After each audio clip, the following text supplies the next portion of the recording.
everybody, welcome to another edition of A Chapter a Day Keeps the Doctor Away. My name is Alan, otherwise known as Heeswe, and I'm from ReverseThieves.com as well as the Speakeasy Podcast. And this time I'm looking at A Certain Scientific Accelerator Chapter 3.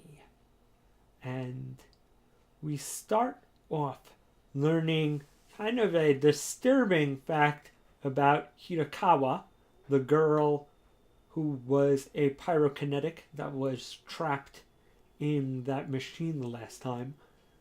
At first we thought that she tried to kill herself. DA stole her corpse and threw her in that giant mech, letting her basically be a undead pyrokinetic pilot. But in this chapter, we find out that she actually didn't successfully commit suicide. The paramedics had saved her, but DA had worked its way on to the ambulance and probably has a whole division in the hospital, as is hinted on later on in the chapter, that you're just there to pick up dead or near dead people with psychic powers for their plans. And they make this whole thing about how obviously she's sinfully wicked for trying to commit suicide, so they don't mind finishing her off for their project. And man, is this scene rapey. Like, the DA guys don't do anything sexually to her, but the way that, like, the pipe is basically how they reverse it and have her drown in the car, and the way that the pipe snakes over her really makes this scene super uncomfortable. Like, I'm not sure I'm supposed to be watching this. I think this is a different level. And, like, nothing is implicitly rapey about it, but everything subtextually is super rapey. So, man, if they animate this, I really hope they tone that down and just make it, disturbingly snuff filmy, as opposed to disturbingly snuff filmy with a side of rapey snuff film. Because, man, yeah, that is just a little too twisted for TV. Later on, Estelle's running around in her underwear, and that's fine. But, like, this is like, ooh, I'm a little uncomfortable with this. I mean, once again, not to stop reading, but yeah, just as a tip from Al to anyone animating this, you want to tune that down in the TV anime. Just my tip. But after that uncomfortableness is over, we see the frog-faced doctor looking her over and finding, some kind of magical slip in her mouth, which seems, when we saw Estelle doing magic, kind of a lower grade version of what she's using. But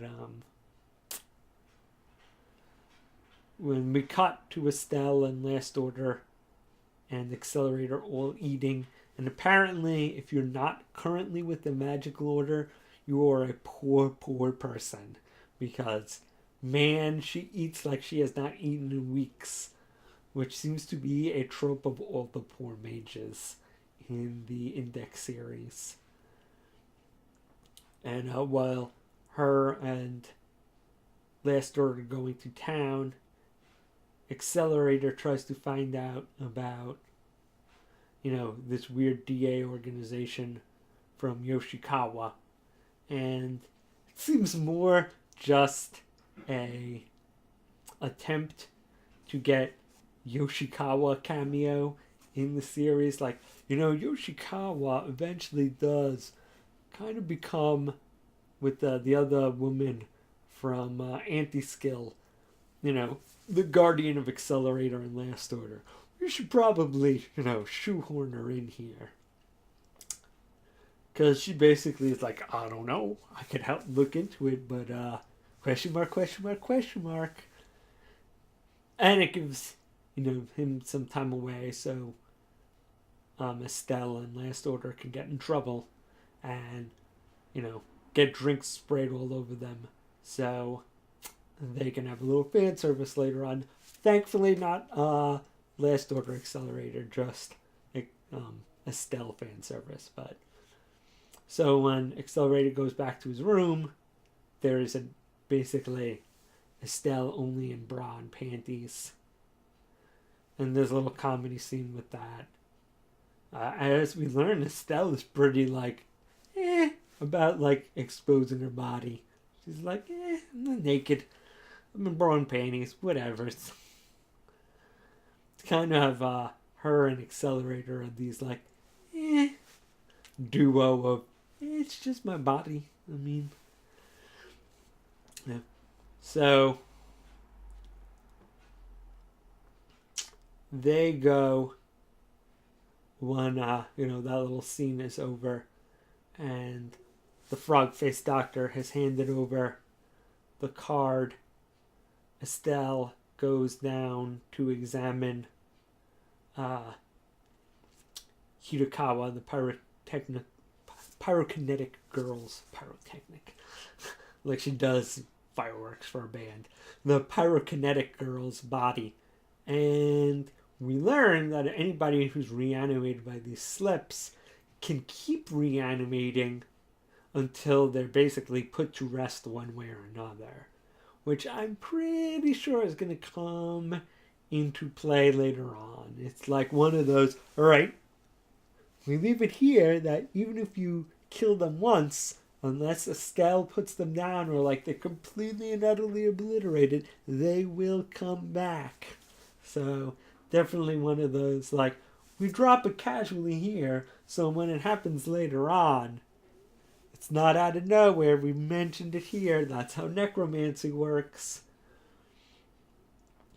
And we see her do a big magical ritual in front of Accelerator. And he mainly seems to play it off as weird psionics. Which makes sense at this point. He really hasn't been introduced to the magical world yet.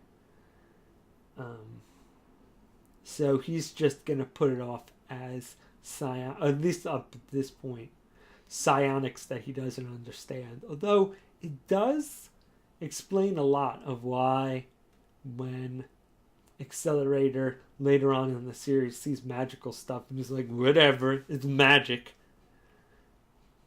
This kind of story introducing him to magic kind of explains a lot more of his blasé attitude. I mean, once again, he is a generally blasé character as it is, but I think this kind of eases him into the magical world, so later on he's a little more justified in being blasé. That's generally just some kind of, backwards hand waving, but it is one of the few real benefits to having a series set in the past. You can kind of retcon, in a way, things that happen later on that other people might be like, oh, this story happened and explains why that happened. Oh, alright, a little BS-y, but nice smooth over. And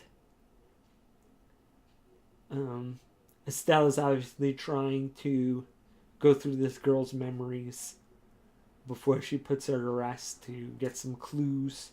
And Accelerator decides to touch the floating magical brain, which I gotta say, Accelerator, I know you're super powerful, but maybe not your best plan. Obviously, it's the writer makes him do it, so this can happen later on.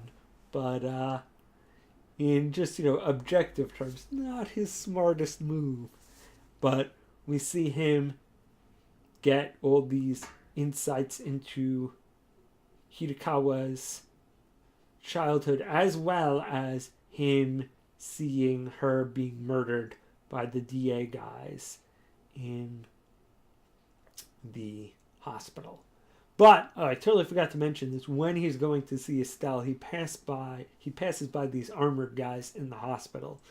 And they kind of have a scene, but nothing really comes of it. But once again, I think it's supposed to be pretty much telling you that, yeah, DA is all over this hospital. I mean, shouldn't be that hard to figure for anybody to figure out. I mean, that's how they knew to be in the van. In the ambulance when, that girl is being taken to the hospital. And obviously that's how they're getting their corpses for their experiments. But obviously those guys are going to be a problem in the future. I'm actually kind of wondering if they're going to take Accelerator. Last Order.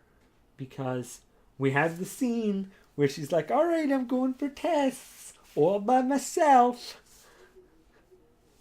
And so she's totally out of the eyes of the frog-faced doctor, Estelle, and Accelerator. And so this would be the prime opportunity for them to snatch Last Order. So I'm getting a feeling the next chapter is going to begin with them looking for Last Order and then realizing, oh, fudge, we really should have realized the A guys were around here. So I don't know how long that's going to last, but I feel that's going to be the gist of chapter 4, them finding out that Last Order has been taken. But maybe I'm assuming a little too much, but I feel like that's going to be the next chapter. Also, it would give Accelerator and Estelle a little time to bond without Last Order being around, but we shall see. Otherwise,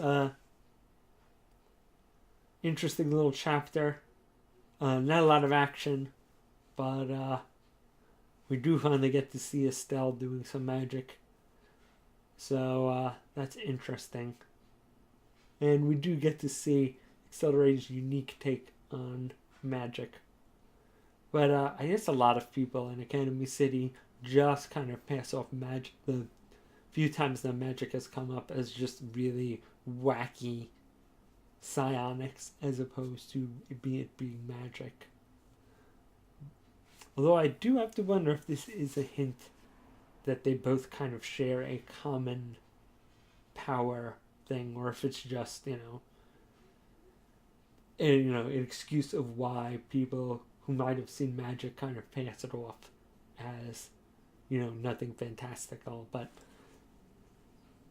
I guess that is for once again, sometimes stuff comes up in side stories written by other people that is not super relevant to the main story, and you kind of just have to assume it as side story wackiness. But we'll see what happens.